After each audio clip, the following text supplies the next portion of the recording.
Jadi menurut Alkitab itu ada petang dan pagi. Petang dan pagi itu didasarkan oleh rotasi bumi. Berarti 24 jam. Karena petang ada pagi. Gimana? Kita pasti tahu di pasal saja. Gimana pagi, gimana petang? Cara menentukannya dengan perputaran matahari. Perputaran bumi mengelilingi matahari. Yang selanjutnya itu mungkin agak banyak. Mungkin 3 poin sama aja. Kita 3 poin gitu. Kita lihat dulu di sini karena pasalnya banyak sampai 31 gitu. Pada ayat 7, maka Allah menciptakan cakrawala, Dia memisahkan air yang ada di bawah cakrawala dan air itu ada di atasnya dan terjadilah demikian. Allah menamai cakrawala itu langit dan jadilah petang dan jadilah pagi. Itulah hari kedua. Tuhan menciptakan langit pada hari kedua.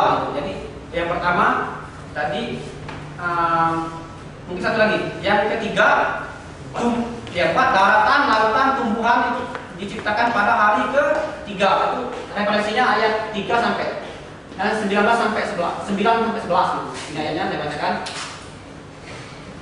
Berfirman Allah, hendaklah tanah menumbuhkan tunas muda, biji-bijian dan itulah hari ketiga. Nah, begini.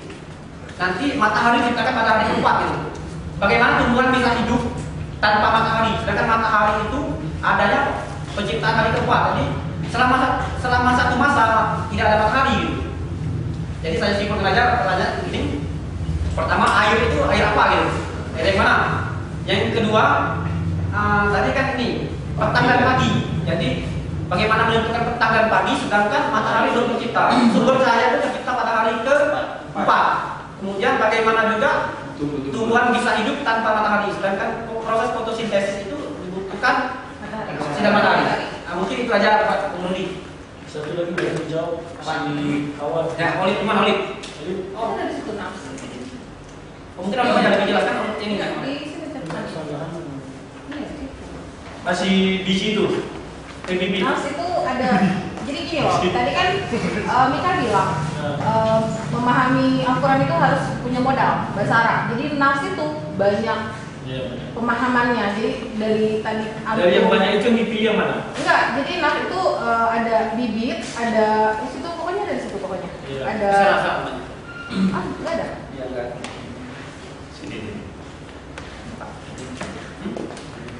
Oh, ya.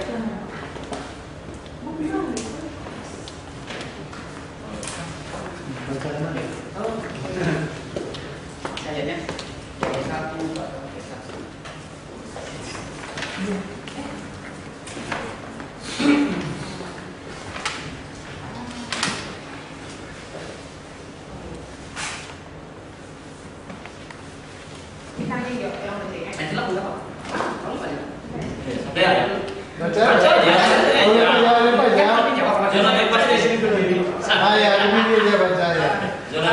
Ayatnya bisa dilihat di Az-Zumar ayat 6. Ya. Artinya dia telah jadikan kamu dari satu nafs, kemudian dia jadikan dari nafs itu jodohnya. Menilik dari segi gramatikal Arabnya. Nah, kita lihat ke Anisa 1. Sebelum membicarakan makna ayat ini perlu kita dapat tahu arti kalimat nafs yang ada di dalam ayat tersebut. Nafs itu mempunyai beberapa arti. Jadi nggak bisa satu ya, beberapa arti.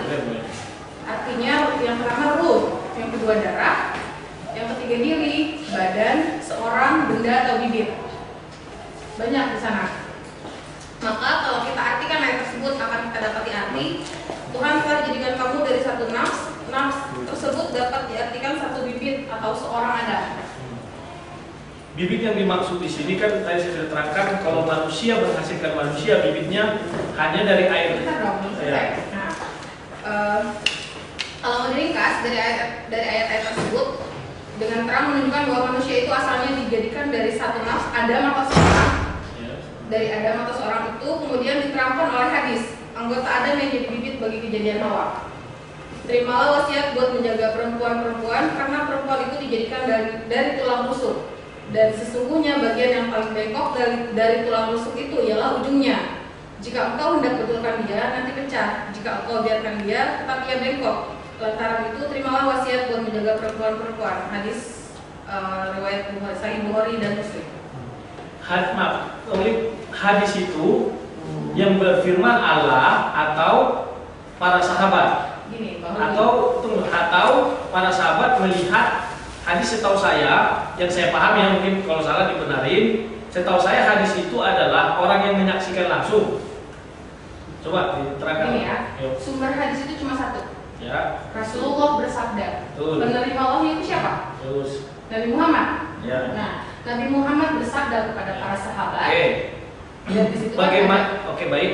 Bagaimana kalau kita lihat di dalam Al-Quran tidak disebutkan secara implisit dari mana manusia wanita itu diciptakan, tetapi Rasulullah bisa menceritakan secara lebih terperinci. Maksud saya, apakah Allah di situ? Ya Allah. Maksudnya gini? Apakah lebih? Tadi saya. Coba lebih diperjelas itu.